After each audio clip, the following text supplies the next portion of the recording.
Chapter 3 preparing for yourself help program. अपने self help program की तैयारी। Chapter 2 में अलग अलग ओसीडी पैटर्न्स को समझाने के बाद अब किताब प्रैक्टिकल काम शुरू करती है। इस चैप्टर का उद्देश्य है कि आप अपने ओसीडी को बाहर से देखने वाले व्यक्ति की तरह ऑब्जेक्टिवली पहचानें। किस चीज से एंग्जाइटी होती है, कौन से थॉट्स आते हैं, किस कॉन्सिक्वेंस का डर लगता है और आप उससे बचने या राहत पाने के लिए क्या करते हैं।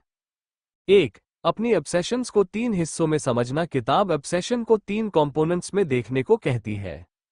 1. सिचुएशन। कौन सी सिचुएशन, ऑब्जेक्ट या परिस्थिति एंग्जाइटी पैदा करती है? जैसे बाहर का टॉयलेट, ड्राइविंग, दरवाजे से घर से निकलना। कोई पर्टिकुलर जगह, कोई thought triggering situation. 2. Thought, image, impulse. उस सिचुएशन के बाद मन में क्या आता है? जैसे मैं कंटामिनेटेड हो गया हूं, क्या मैंने डोर लॉक किया, शायद मैंने किसी को चोट पहुंचा दी, अगर मैंने यह नहीं किया तो कुछ बुरा होगा। 3. फेयर्ड कॉन्सिक्वेंस। अगर आपने कंपल्शन नहीं किया तो आपको डर किस बात का है? जैसे बीमारी हो जाएगी, घर में आग लग जाएगी, किसी को नुकसान हो जाएगा। आप कंट्रोल खो देंगे, एंग्जाइटी कभी खत्म नहीं होगी। यानी किताब आपको ओसीडी को इस तरह देखने को कहती है। Trigger, obsession, fear. 2. अपनी एंग्जाइटी को 0-100 स्केल पर मापना। अब किताब एक बहुत प्रैक्टिकल एक्सरसाइज देती है। आप उन सिचुएशंस की लिस्ट बनाते हैं जो आपको सबसे ज्यादा डिस्ट्रेस देती हैं। फिर प्रत्येक को 0 से 100 तक रेट करते हैं। 0 इक्वल्स बिल्कुल एंग्जाइटी नहीं, 10-20 इक्वल्स हल्की anxiety, 50 equals moderate anxiety, 70-80 equals बहुत ज्यादा एंग्जाइटी, 100 इक्वल्स कल्पना की जा सकने वाली सबसे इंटेंस डिस्ट्रेस। इसके बाद सिचुएशंस को उनकी एंग्जाइटी के हिसाब से व्यवस्थित किया जाता है। यही आगे चलकर ट्रीटमेंट, एक्सपोजर प्लान बनाने का आधार बनेगा। 3. अगर आपका ओसीडी केवल थॉट्स से ट्रिगर होता है। किताब ये भी मानती है कि हर व्यक्ति को कोई बाहरी सिचुएशन ट्रिगर नहीं करती। कुछ लोगों में डिस्ट्रेस मुख्यतः थॉट्स जोड़ इमेजेस जोड़ इंपल्सेस से आता है। ऐसे व्यक्ति एक्सटर्नल सिचुएशन वाली पहली लिस्ट को छोड़कर सीधे अपने ऑब्सेसिव थॉट्स की पहचान कर सकते हैं। उदाहरण, ग्रेटर दैन, मैं अपने बच्चे को नुकसान पहुंचा सकता हूं, या ग्रेटर दैन, शायद मैंने कुछ गलत कर दिया, या ग्रेटर दैन, मैंने डोर लॉक किया था या नहीं। 4. सबसे महत्वपूर्ण सवाल, अगर मैं रिचुअल नहीं करूंगा तो क्या होगा? अब किताब ओसीडी के एक और गहरे हिस्से तक जाती है।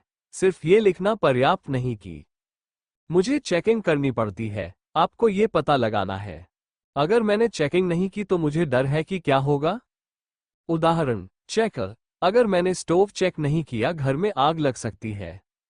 वॉशर, अगर मैंने हाथ ठीक से नहीं धोए मैं या कोई और बीमार हो सकता है। रिपीटर, अगर मैंने एक्शन सही तरीके से रिपीट नहीं किया किसी प्रिय व्यक्ति के साथ एक्सीडेंट हो सकता है। किसी प्योर सफरर के लिए, अगर मैंने इस थॉट को न्यूट्रलाइज नहीं किया शायद मैं कंट्रोल खो दूंगा। 5. डर कितना है और विश्वास कितना है, दोनों अलग चीजें हैं। ये चैप्टर एक उपयोगी डिस्टिंक्शन कराता है।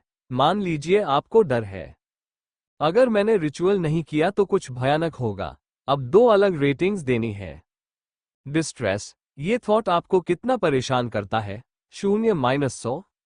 बिलीफ, आप वास्तव में कितनी संभावना मानते हैं कि यह कॉन्सिक्वेंस सच में होगा, 0-100। उदाहरण, greater than distress equals 95, belief equals 30। इसका अर्थ हो सकता है, मुझे यह बहुत डरावना लगता है, लेकिन शांत होकर सोचने पर मुझे वास्तव में केवल 30% विश्वास है कि यह होगा। किताब विशेष रूप से कहती है कि बिलीफ रेटिंग करते समय डर के हिसाब से नहीं, बल्कि जितना संभव हो शांत और रैशनल होकर विचार करें। 6. अवॉइडेंस को भी पहचानना है। ओसीडी में केवल कंपल्शंस ही समस्या नहीं है, अवॉइडेंस भी साइकिल का हिस्सा हो सकता है। किताब पूछती है, आप किन सिचुएशंस, ऑब्जेक्ट्स, थॉट्स या एक्टिविटीज से बचते हैं ताकि आपको सेफ्टी महसूस हो।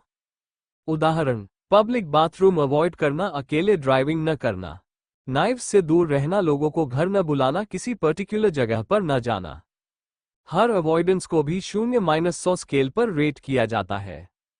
0 इक्वल्स कभी अवॉइड नहीं करता, 100 इक्वल्स पूरी तरह अवॉइड करता हूं।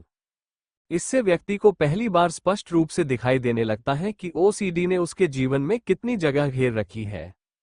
7. अब कंपल्शंस की बारी। इसके बाद किताब कहती है, अब देखो कि एंजाइटी कम करने के लिए तुम वास्तव में क्या करते हो। इन कंपल्शंस को पहचानो और फ्रीक्वेंसी के हिसाब से रैंक करो। 1 इक्वल्स सबसे ज्यादा होने वाला रिचुअल, 2 इक्वल्स दूसरा सबसे ज्यादा, और इसी तरह फिर सबसे ज्यादा समय लेने वाले रिचुअल को डिटेल में ऑब्जर्व करना है। कितनी बार करते हो? एक बार में कितना समय? एग्जैक्टली क्या करते हो? क्या केवल फिजिकल एक्शन है? क्या मेंटल चेकिंग भी है? क्या कोई स्पेसिफिक सीक्वेंस है? किताब आगे के सेल्फ हेल्प प्रोग्राम के लिए इसी इंफॉर्मेशन को आधार बनाती है। 8. ओसीडी और दूसरी रिपेटिटिव हैबिट्स में अंतर। अब किताब एक महत्वपूर्ण डिस्टिंक्शन करती है। हर रिपेटिटिव बिहेवियर ओसीडी नहीं होता। ओसीडी में कंपल्शन का उद्देश्य आमतौर पर किसी स्पेसिफिक ऑब्सेशनल डिस्ट्रेस को कम करना या किसी फियर्ड कॉन्सिक्वेंस को रोकना होता है। उदाहरण के लिए, अगर मैंने हाथ नहीं धोए तो कंटामिनेशन होगी। ये ओसीडी साइकिल है। इसके विपरीत नेल बाइटिंग या कुछ दूसरी हैबिट्स में ऐसा स्पेसिफिक फियर्ड कैटास्ट्रोफी जरूरी नहीं होता। योजक चिन्ह, योजक चिन्ह, योजक चिन्ह। 9. ओसीडी और परफेक्शनिज्म एक ही चीज नहीं है। किताब ये भी स्पष्ट करती है कि हर बहुत नीट, ऑर्गेनाइज्ड या परफेक्शनिस्टिक व्यक्ति को ओसीडी नहीं होता, और इसका उल्टा भी, हर ओसीडी वाला व्यक्ति नीट और ऑर्गेनाइज्ड नहीं होता। कभी कभी कंटामिनेशन के डर और रिचुअल्स में इतना समय चला जाता है कि व्यक्ति का घर उल्टा मैसी भी हो सकता है। ये डिस्टिंक्शन खास तौर पर महत्वपूर्ण है क्योंकि बाहर से देखकर ओसीडी को केवल बहुत सफाई करना या बहुत चेकिंग करना मान लेना गलत होगा। 10. ओसीडी और डिप्रेशन। चैप्टर के अंत में किताब ओसीडी और डिप्रेशन के संबंध को भी छूती है। कई लोगों में लगातार ऑब्सेशंस और कंपल्शंस से परेशान होकर डिप्रेशन विकसित हो सकता है, लेकिन कुछ लोगों में डिप्रेशन पहले आता है और फिर उनकी ऑब्सेसिव थिंकिंग उसी डिप्रेस्ड स्टेट के थीम्स को रिफ्लेक्ट करती है, जैसे मैं बेकार हूं, मैं कभी ठीक नहीं होऊंगा, कोई मुझे पसंद नहीं करता। 11. कब प्रोफेशनल हेल्प लेनी चाहिए।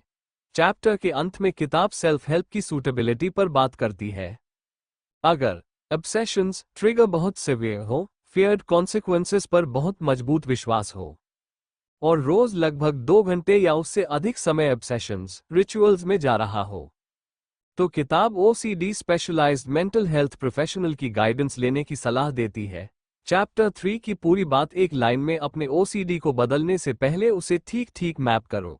Trigger, obsession, fear, avoidance, compulsion, temporary relief, और फिर यह समझो कि कहां कहां आप इस साइकिल को बनाए रख रहे हैं। यहीं से किताब का एक्चुअल सेल्फ हेल्प प्रोग्राम शुरू होने की तैयारी पूरी होती है। अगले हिस्से में part 2, the initial self help program आता है।